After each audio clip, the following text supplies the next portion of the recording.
नमस्ते dear viewers. आज के इस वीडियो में हम लोग टाइप्स ऑफ मैट्रिसेस को डिस्कस कर रहे हैं।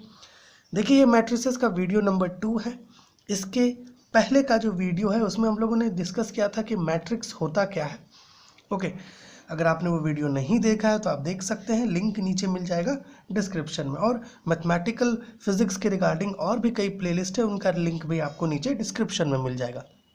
देखिए, यहाँ पे हम लोगों ने टोटल 18 टाइप्स ऑफ मैट्रिसेस को लिया है। बारी बारी से हर एक मैट्रिक्स को हम लोग डिस्कस करते हुए चलेंगे। देखिए, सबसे पहला जो दो मैट्रिक्स हम लोग लिए हैं, ओके, वो है row matrix. Okay, row matrix और column matrix. Okay, column matrix, थोड़ा इसे समझिए। ये दोनों ही मैट्रिक्स क्या है, एक दूसरे का अपोजिट है। कहने का अर्थ ये है कि रो मैट्रिक्स एक ऐसा मैट्रिक्स है, ओके, जिसके पास सिंगल रो होता है, but any number of columns present हो सकता है, एनी नंबर ऑफ कॉलम्स। लेकिन वहीं अगर आप इस कॉल्यूम मैट्रिक्स की बात करते हैं तो कॉल्यूम मैट्रिक्स एक ऐसा मैट्रिक्स है, या ऐसा कह सकते हो आप कि एक मैट्रिक्स जिसके पास सिंगल कॉलम हो but any number of rose present हो, उस तरह के मैट्रिक्स को कॉलम मैट्रिक्स कहते हैं।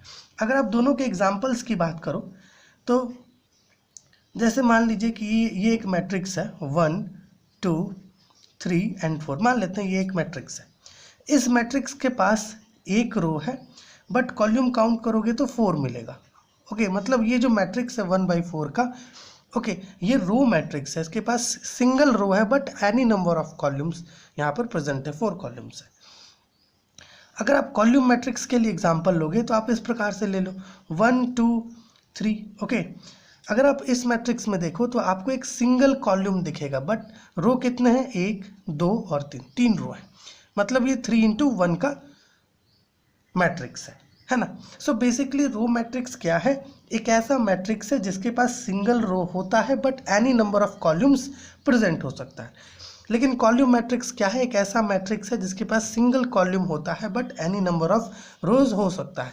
यहाँ से जो है आप इसका डेफिनेशन देख सकते हैं। ओके, फिर आगे जो हम लोगों ने टाइप लिया है वो है नल मैट्रिक्स। देख पा रहे हैं आप नंबर 3 में नल मैट्रिक्स। तो नल मैट्रिक्स क्या होता है, मान लीजिए कि हम लोगों ने यहाँ पर एक मैट्रिक्स कंसिडर कर लिया A। इस मैट्रिक्स ये मैट्रिक्स कुछ इस प्रकार से हमारे पास गिवन हो, मान लेते हैं 0 0 0 0 0 0। ओके, मतलब हम लोग एक मैट्रिक्स कंसिडर कर रहे हैं इस प्रकार से कि उस मैट्रिक्स का हर एक एलिमेंट 0 से इक्वल है। उस प्रकार के मैट्रिक्स को हम लोग कहते हैं नल मैट्रिक्स। इस प्रकार के मैट्रिक्स को नल मैट्रिक्स कहा जाता है, और नल मैट्रिक्स को ही जीरो मैट्रिक्स कहते हैं। ओके, नल मैट्रिक्स को ही क्या कहते हैं, जीरो मैट्रिक्स। ओके, एक ऐसा मैट्रिक्स जिसका हर एक एलिमेंट 0 हो, वैसे मैट्रिक्स को कहते हैं नल मैट्रिक्स और जीरो मैट्रिक्स। यहाँ देख सकते हैं हम लोग लिखे हैं, if all the elements of a matrix is 0 then the matrix is called as null matrix और जीरो मैट्रिक्स। एग्जाम्पल में देख सकते हैं। फिर आगे हम लोग स्क्वायर मैट्रिक्स लिए, थोड़ा इसे समझा जाए स्क्वायर मैट्रिक्स को।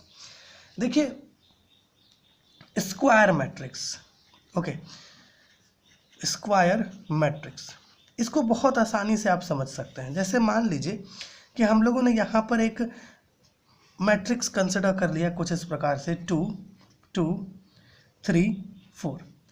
अगर आप इस मैट्रिक्स को गौर से देखें तो इसमें ये जो मैट्रिक्स है इसका ऑर्डर क्या है, 2 × 2 का ऑर्डर है, मतलब इसके पास 2 रो और 2 कॉलम है। ठीक, इस मैट्रिक्स को हम लोग स्क्वायर मैट्रिक्स कहेंगे। अब आप पूछेंगे ऐसा क्यों, ऐसा इसलिए क्योंकि इसमें जो नंबर ऑफ रो है मैट्रिक्स में जो नंबर ऑफ रो है वो नंबर ऑफ कॉलम से इक्वल है। ओके, इसी प्रकार के मैट्रिक्स को स्क्वायर मैट्रिक्स कहते हैं। अगर किसी भी मैट्रिक्स में नंबर ऑफ रोज इक्वल है नंबर ऑफ कॉलम से, तो वैसे मैट्रिक्स को हम लोग स्क्वायर मैट्रिक्स कहते हैं। जैसे एक और एग्जांपल लेकर के समझिए, मान लीजिए यहाँ गिवन है 2 3 1 4, 5, 6, 7, 10 एंड 13 इस प्रकार से अगर गिवन है। ये मैट्रिक्स में 3 रो और 3 कॉलम है। इस मैट्रिक्स को भी हम लोग क्या कहेंगे, स्क्वायर मैट्रिक्स, क्योंकि इसमें नंबर ऑफ रो और नंबर ऑफ कॉलम दोनों इक्वल है ना। यहाँ देखिएगा, if a matrix have equal number of rows and columns then it is called as square matrix. जैसे यहाँ एग्जांपल्स आप देख सकते हैं, ठीक है। अब आ रहा है क्या, डायगोनल मैट्रिक्स। लेकिन थोड़ा यहाँ पर समझिए प्यारे व्यूअर्स, देखिए एक्चुअली में अब हम लोग जो भी टाइप्स पढ़ेंगे ना उसमें स्क्वायर मैट्रिक्स इन्वॉल्व होगा, है ना। तो आप ऐसे लिख सकते हैं स्क्वायर मैट्रिक्स, ओके। और इस स्क्वायर मैट्रिक्स के अंडर में आप दे सकते हैं diagonal matrix, diagonal matrix, okay. देखिए बेसिक सी बात है, डायगोनल मैट्रिक्स क्या है, एक प्रकार का स्क्वायर मैट्रिक्स ही है ना। डायगोनल मैट्रिक्स में भी जो नंबर ऑफ रोज होते हैं और नंबर ऑफ कॉलम्स होते हैं वो सेम होता है डायगोनल मैट्रिक्स में भी। इसलिए डायगोनल मैट्रिक्स क्या है, एक प्रकार का स्क्वायर मैट्रिक्स ही है। बट डायगोनल मैट्रिक्स में क्या होता है कि जो नॉन डायगोनल एलिमेंट्स होते हैं, नॉन डायगोनल एलिमेंट्स जो होते हैं वो ज़ीरो होते हैं, ओके। ये आप अभी एग्जांपल से समझ जाएंगे। नॉन डायगोनल एलिमेंट्स क्या होते हैं, ज़ीरो होते हैं। जैसे मान लीजिए इस प्रकार से एक एग्जांपल ले लीजिए, 1 0 0 0 2 0 0 0 3। आप देखो ये क्या है, अगर हम लोग इसको कंप्लीट स्क्वायर बना दें, ओके, तो आप देखोगे यहाँ से आपका जो है डायगोनल जाएगा। तो ये जो डायगोनल के पोजीशन पर जो एलिमेंट्स है ये डायगोनल एलिमेंट्स है, और इसके अलावा जो एलिमेंट्स है ये नॉन डायगोनल एलिमेंट्स है। तो ये और इसका ऑर्डर अगर आप चेक करो तो ये 3/3 का है, मतलब ये स्क्वायर मैट्रिक्स तो है ही, साथ ही साथ इसका जो डायगोनल एलिमेंट्स है वहाँ पर कुछ प्रेजेंट है, बट नॉन डायगोनल एलिमेंट्स क्या है, 0 से इक्वल है, ओके। तो इस स्क्वायर मैट्रिक्स को हम लोग डायगोनल मैट्रिक्स कहेंगे, क्योंकि इसमें जो नॉन डायगोनल एलिमेंट्स है वो 0 से इक्वल है। इसके लिए आप इस प्रकार से भी एग्जांपल ले सकते हैं, 0 0 1 0 2 3 0 0 0, इस प्रकार से भी आप ले सकते हैं, ठीक। सो डायगोनल मैट्रिक्स आप समझ रहे हैं कि क्या है। Basically diagonal matrix square matrix है, ओके। एक ऐसा स्क्वायर मैट्रिक्स जिसमें नॉन डायगोनल एलिमेंट 0 से इक्वल होता है, ओके। देखिएगा, a square matrix is called as diagonal matrix if its non diagonal elements are 0। अगर नॉन डायगोनल एलिमेंट्स 0 है तो हम लोग जो है इसको डायगोनल मैट्रिक्स कहते हैं। आगे हम लोगों ने जो अनदर टाइप लिया है वो है ट्रायंगुलर मैट्रिक्स, ट्रायंगुलर मैट्रिक्स। थोड़ा समझिएगा, देखिए हो क्या रहा है, अगर आप इसी एग्जांपल को लेते हैं, जैसे यहाँ पे आप देखिए ये डायगोनल के पोजीशन पर एलिमेंट्स है। अगर मान लीजिए इसके नीचे जो 0 है, अगर वहाँ पर भी कुछ एलिमेंट्स प्रेजेंट होते जैसे 9 8 7, ओके, तो इस डायगोनल के नीचे एलिमेंट्स प्रेजेंट है, बट जो अपर में ऊपर में जो एलिमेंट्स है वो सारे 0 है। तो उस केस में ये मैट्रिक्स है, इसे हम लोग कहेंगे लोअर ट्रायंगुलर मैट्रिक्स कहेंगे, लोअर ट्रायंगुलर मैट्रिक्स कहेंगे, ओके। और यहाँ पर देखिएगा, यहाँ पर अगर मान लीजिए ये जो केस है, इस केस में ये जो डायगोनल है इसके ऊपर जो 0 है, अगर यहाँ पर कुछ पुट कर दें हम लोग ऐसे, ओके, तो इस डायगोनल के नीचे का जो एलिमेंट्स आप देख रहे हैं वो 0 है, ओके। तो इसे हम लोग कहेंगे अपर ट्रायंगुलर मैट्रिक्स, अपर ट्रायंगुलर मैट्रिक्स। यहाँ पर चूंकि ये ट्रायंगल का शेप बना रहा है ना, ये एलिमेंट्स को अगर आप मिला दो तो एक ट्रायंगुलर शेप यहाँ पर आपको देखने को मिलेगा, इसलिए हम लोग ऐसा कह रहे हैं ये ट्रायंगुलर मैट्रिक्स है। यहाँ पर देखिए तो हम लोग लिखे हुए हैं इसके बारे में, इसे हटा देते हैं। Triangular matrix, a square matrix all of whose elements below the leading diagonal के बिलो आर 0, ठीक है। अगर लीडिंग डायगोनल के बिलो अगर, okay, leading diagonal are 0 is called an upper triangular matrix, जैसे हम लोग यहाँ पर बताए थे, जो लीडिंग डायगोनल है उसके नीचे का एलिमेंट्स अगर 0 है तो वो अपर ट्रायंगुलर मैट्रिक्स कहलाता है। A square matrix all of whose elements above leading diagonal are 0 is called lower triangular matrix. जैसे यहाँ हम लोग बताएं आपको लोअर ट्रायंगुलर मैट्रिक्स, ओके, ये आपका लोअर ट्रायंगुलर मैट्रिक्स है। ठीक, अब चलते हैं कहाँ पर, अपने 7th टाइप पर जो है यूनिट और आइडेंटिटी मैट्रिक्स, और फिर आपको स्केलर मैट्रिक्स मिलेगा। तो इसके डेफिनेशंस को देखेंगे, थोड़ा सा समझिए। यूनिट मैट्रिक्स, इस यूनिट मैट्रिक्स को प्यारे व्यूअर्स हम लोग आइडेंटिटी मैट्रिक्स भी कहते हैं। अब ऐसा क्यों कहते हैं ये तो एग्जाम्पल देखने से समझ में आएगा। ओके, देखिए, मान लीजिए कि हम लोग एक मैट्रिक्स कंसिडर कर लेते हैं इस प्रकार से, ओके, 1 0 0 0 1 0 0 0 1। ठीक, हम लोग जो है एक डायगोनल मैट्रिक्स कंसिडर कर लेते हैं। मान लीजिए ये एक डायगोनल मैट्रिक्स है, और इस डायगोनल मैट्रिक्स में जो लीडिंग डायगोनल का पोजीशन है वहाँ पर आपका जो वैल्यूज़ है वो 1 से इक्वल है, 1 से इक्वल है, और जो नॉन डायगोनल एलिमेंट्स है, ओके, नॉन डायगोनल एलिमेंट्स जो है वो सारे आपके 0 से इक्वल है। तो उस केस में जो डायगोनल मैट्रिक्स होगा उसको हम लोग यूनिट मैट्रिक्स या आइडेंटिटी मैट्रिक्स कहेंगे, और इस प्रकार के मैट्रिक्स को आई से डोनेट करते हैं। फिर स्केलर मैट्रिक्स है, जैसे देखिए स्केलर मैट्रिक्स भी जो है यहाँ पे आसानी से आप इसको समझ सकते हैं छोटा सा डेफिनेशन से। जैसे मान लीजिए कि आपके पास कोई एक मैट्रिक्स ए है, ओके, मान लीजिए कि यहाँ पर एक मैट्रिक्स गिवन है, मतलब ये एक डायगोनल मैट्रिक्स ही है, ओके। जैसे मान लीजिए कि कुछ इस प्रकार से एक डायगोनल मैट्रिक्स ले लेते हैं, 1 0 0 0 0 1 0 0 0 0 1 0, ओके, 0 0 0 1, इस प्रकार से एक डायगोनल मैट्रिक्स ले लेते हैं। ठीक, अगर आप गौर से देखो तो यहाँ पर ये जो डायगोनल मैट्रिक्स है ये ऐसे आइडेंटिटी मैट्रिक्स बन रहा है, तो ऐसा करते हैं इस 1 को k से रिप्लेस कर देते हैं।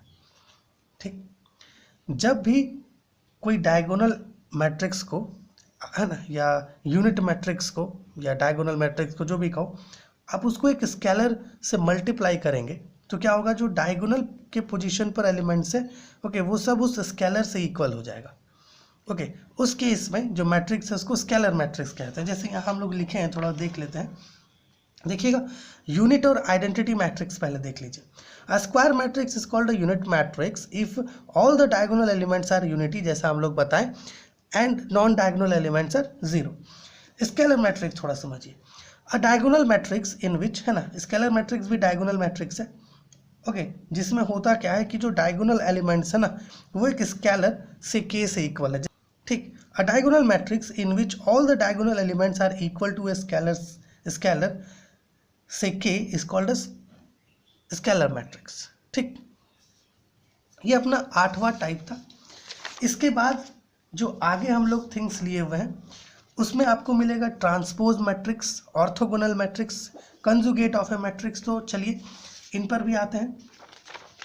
तो इसके लिए हम लोग एक पेज ले लेते हैं पहले थोड़ा, क्योंकि ट्रांसपोज को समझना होगा हमें।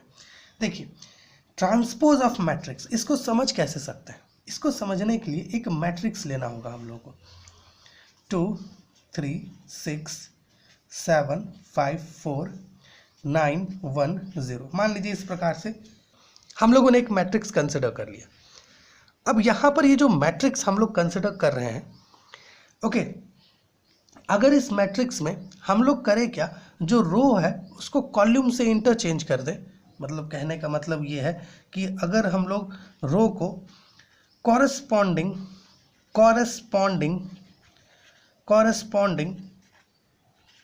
कॉलम से रिप्लेस कर दें या इंटरचेंज कर दें, तो जो रिजल्टेंट मैट्रिक्स हम लोगों को मिलेगा प्यारे व्यूअर्स, उसे कहेंगे ट्रांसपोज ऑफ मैट्रिक्स। जैसे यहाँ पर जो पहला रो है, मान लीजिए ये पहला रो है, तो इस पहले रो को हम लोगों को करना क्या है, पहले कॉलम से रिप्लेस करना होगा, क्योंकि पहला रो का कॉरेस्पॉन्डिंग कॉलम क्या होगा, पहला कॉलम, इस प्रकार से। तो इसके साथ हम लोग इसको रिप्लेस करेंगे। देखिएगा, मतलब 236 जो है अब ये 279 के जगह पर आ जाएगा, तो 236, और यहाँ पर ये जो 279 था ये 236 के जगह पर आ जाएगा, तो यहाँ 79। ठीक, चलिए इसको अभी ऐसे ही रखेंगे। फिर देखिए हम लोग क्या करेंगे, ये अपना सेकेंड रो है, इस सेकेंड रो को सेकेंड कॉल्यूम से क्या करेंगे हम लोग रिप्लेस करेंगे। तो चलिए अब यहाँ पर ये दूसरा जो प्रोसेस है वो यहाँ पर करता है। जो सेकेंड रो है, सेकेंड रो उसे सेकेंड कॉल्यूम से रिप्लेस करना है, मतलब सेकेंड रो की जगह पर जैसे 754 की जगह पर 351 आ जाएगा, 351, और 351 की जगह पर 754 चला जाएगा, तो 754 इस प्रकार से। ठीक, अब हम लोग क्या करते हैं, जो हमारा थर्ड रो है इसे थर्ड कॉल्यूम से रिप्लेस कर देते हैं।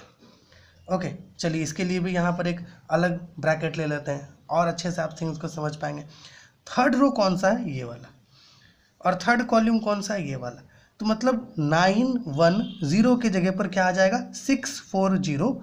ओके, 910 के जगह पर आ जाएगा 640, और 640 की जगह पर क्या आ जाएगा, 910, 9 और 0। ठीक है, अब आप इन तीनों को मिला दो तो आपको जो है ट्रांसपोज ऑफ मैट्रिक्स मिल जाएगा, 279 3 6 5 4 1 0।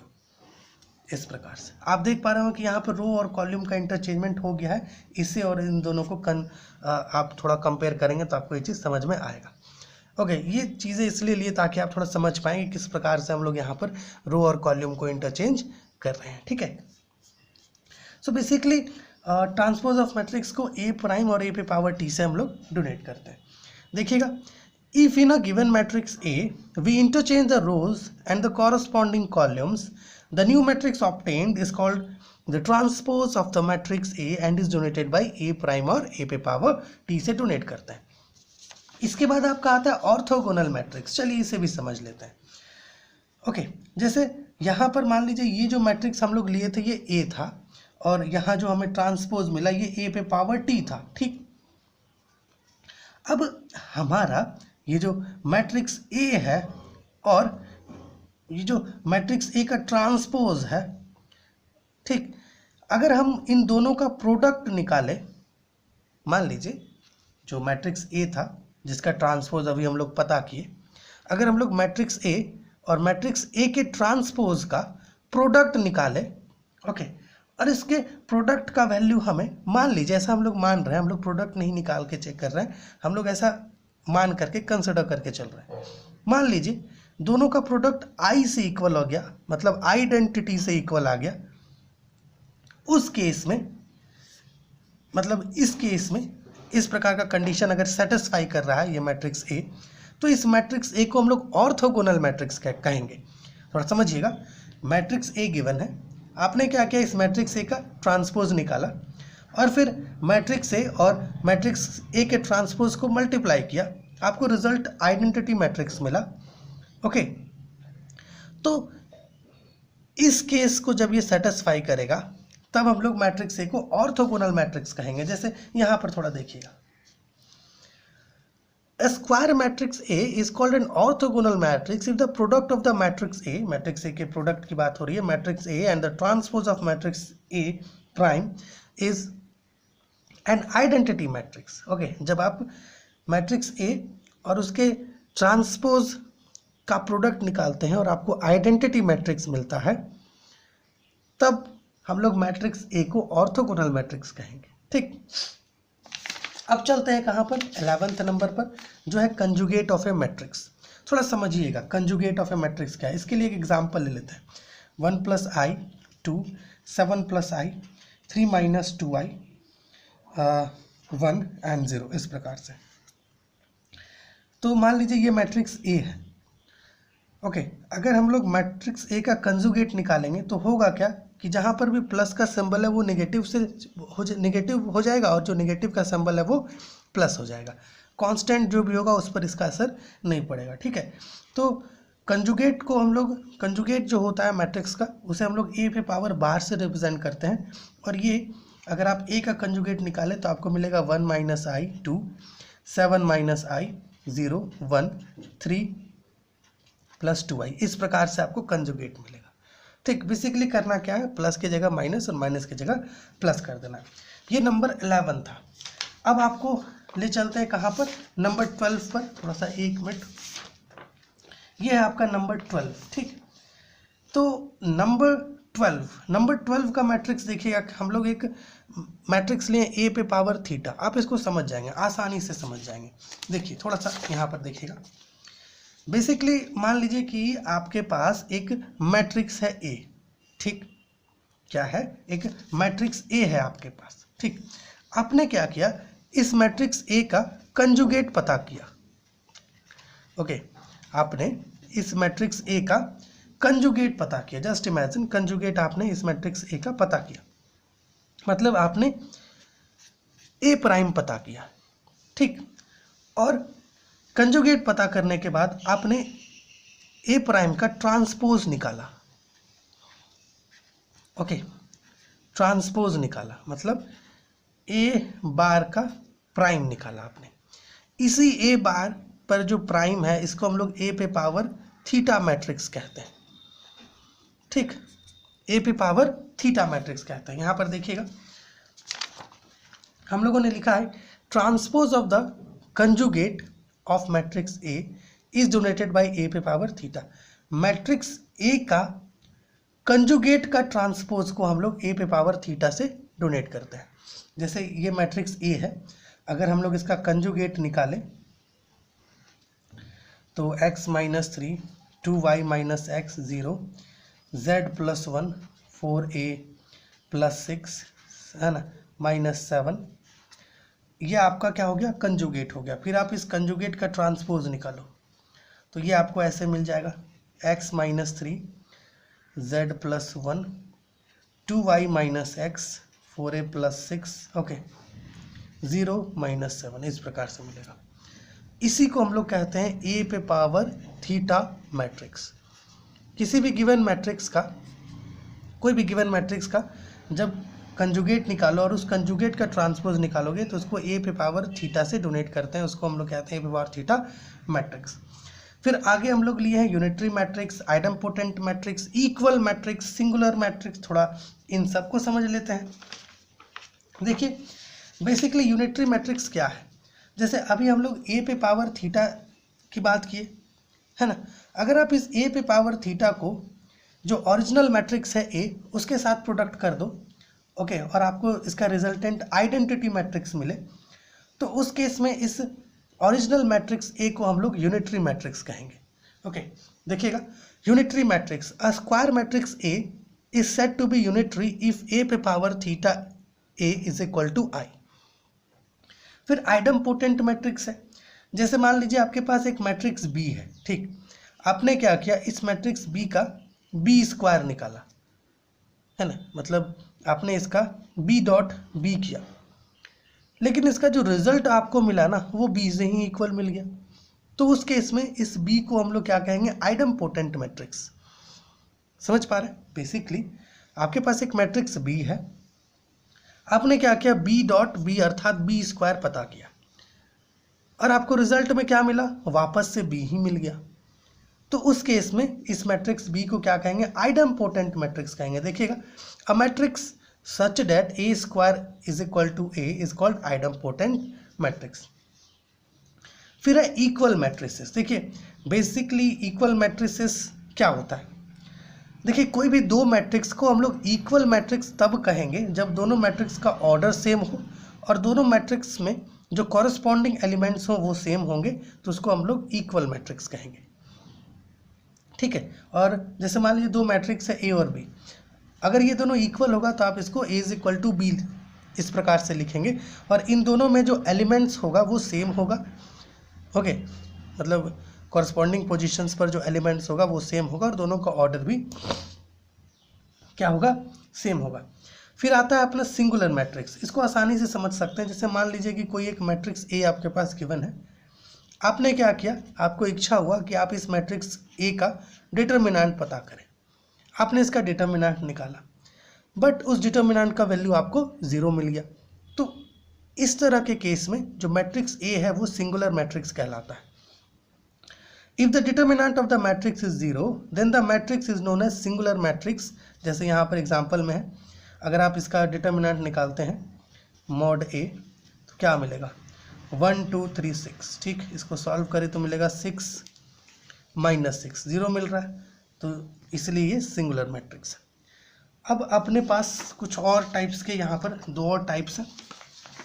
एक आपका नेगेटिव ऑफ ए मैट्रिक्स है और एक कंपेरेबल मैट्रिक्स है। आसानी से समझ सकते हैं, जैसे मान लीजिए कि आपके पास एक मैट्रिक्स ए गिवन है, ठीक है, इस प्रकार से 1 2 3 4 5 6, ओके, चलिए ऐसा ही ले लेते हैं। अगर आप इसका नेगेटिव पता करेंगे तो होगा ये कि आपको मैट्रिक्स ए में जितने भी एलिमेंट्स हैं सबका जो सिंबल है उसमें बदलना पड़ेगा, इस प्रकार से, ठीक है। फिर ये क्या कहलाएगा, नेगेटिव ऑफ मैट्रिक्स ए, ठीक है। और कंपेरेबल मैट्रिक्स में क्या होता है, जैसे हम लोग अभी इक्वल मैट्रिक्स पढ़े, तो जैसे मान लीजिए 2 मैट्रिक्स ए और बी, अगर वो दोनों मैट्रिक्स इक्वल है तो आप ए इज इक्वल टू बी लिखेंगे, बट कंपेरेबल मैट्रिक्स में आप ए इज इक्वल टू बी नहीं लिख सकते हैं। ऐसा क्यों?